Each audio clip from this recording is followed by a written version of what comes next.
মনের ভালোবাসা দিয়ে মজার এক নতুন পিঠা রেসিপি শেয়ার করছি। হ্যালো ভিউয়ার্স, আসসালামু আলাইকুম। আপনাদের জন্য নিয়ে আসলাম দারুণ একটা রেসিপি। এই পিঠাটি তৈরি করতে খুবই সামান্য উপকরণ লাগে, আর সেটা ঘরে থাকার উপকরণ দিয়ে আমি মজার পিঠাটা তৈরি করব। মাত্র 2টা ডিম দিয়ে আর সুজি দিয়ে আমি পিঠাটা তৈরি করব। আমি এখানে সুজির মাপটা বলবো না, এই 2টা ডিমে যতটুকু সুজি আমার লাগে ততটুকু সুজি আমি ব্যবহার করব। আপনি যদি ডিমটা বাড়িয়ে কমিয়ে দেন তাহলে সুজিটাও আপনাকে বাড়িয়ে দিতে হবে, কোনো সমস্যা নেই। 1 ডিম দিয়েও বানানো যায়, 2 ডিম দিয়েও, 5 ডিম দিয়েও বানানো যায়। লবণ দিয়ে দিলাম স্বাদ মতন। এবার আমি মেখে রেস্টে রেখে দেবো 2 ঘন্টা। চিনি দিয়ে দিয়েছি পরিমাণ মতো। আপনি মিষ্টিটা পছন্দ অনুযায়ী দিবেন। ডোটা মাখাতে আমি ঘি ব্যবহার করব এখানে, আপনি চাইলে সয়াবিন তেলটাও ইউজ করতে পারেন। এবার আমি ঘি দিয়ে আরও 5 মিনিটের মতো মথে নেব। আমাদের পাশের ফ্ল্যাটের ভাবির থেকে আমি রেসিপিটা সংগ্রহ করেছি। ওনার মেয়ের জামাই আমেরিকার থেকে এসেছে, উনি বিভিন্ন ধরনের পিঠার আইটেম তৈরি করেছে, সেখান থেকে এই রেসিপিটা আমি সংরক্ষণ করেছি।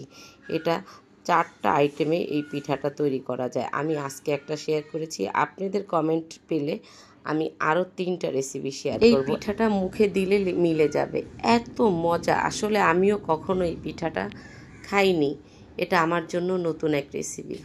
কঠিন কিছুই না, দেখলে যে কেউ পারবে। খুবই সহজ এই পিঠা রেসিপিটা, আপনিও পারবেন বাসায় তৈরি করে বাচ্চাদের সবাইকে নিয়ে খেতে।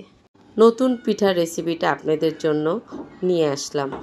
অবশ্যই আমার ফেসবুক পেজটি ফলো করে ইউটিউব চ্যানেলটি সাবস্ক্রাইব করে দিবেন। প্রতিদিন রান্নাঘরে বেশি বেশি করে শেয়ার করে সবাইকে দেখার সুযোগ করে দিবেন। লাইক, কমেন্ট, শেয়ার করে আমার পাশে থাকবেন। 1 চামচ কর্নফ্লাওয়ার নিয়ে আমি ঘি দিয়ে মেখে, দেখেন আমি একটা রুটির উপরে আরেকটা রুটি দিয়ে দিচ্ছি। এটা কিন্তু মোটাই রাখতে হবে, বেশি পাতলা করা যাবে না। আমি কতটুকু মোটা নিয়েছি দেখেন, ভেরি সিম্পল একটা কাজ। একটা চাকুর সাহায্যে কেটে আমি চাপ দিচ্ছি, দেখেন এটা দেখেই বুঝে নিতে হবে। চুলায় যথেষ্ট পরিমাণ সয়াবিন তেল দিয়েছি। এটা চুলার আগুনটা মিডিয়াম রেখে আমি ভেজে নেব। যেভাবেই এটা ভাজেন তেলে সেভাবেই মজা হবে, কারণ এটা আমি খুব সুন্দর করে খামিরটা তৈরি করেছি। আপনার খামিরটা যত সুন্দর হবে পিঠাটা ততই সফট হবে আর খেতে মজা হবে। তেলে দেওয়ার সাথে সাথে ফুলে টইটুম্বুর হয়ে গেছে আর পাটে পাটে খুলে আসছে, দেখেন দেখেই বোঝা যাচ্ছে কতটা লোভনীয় হয়েছে।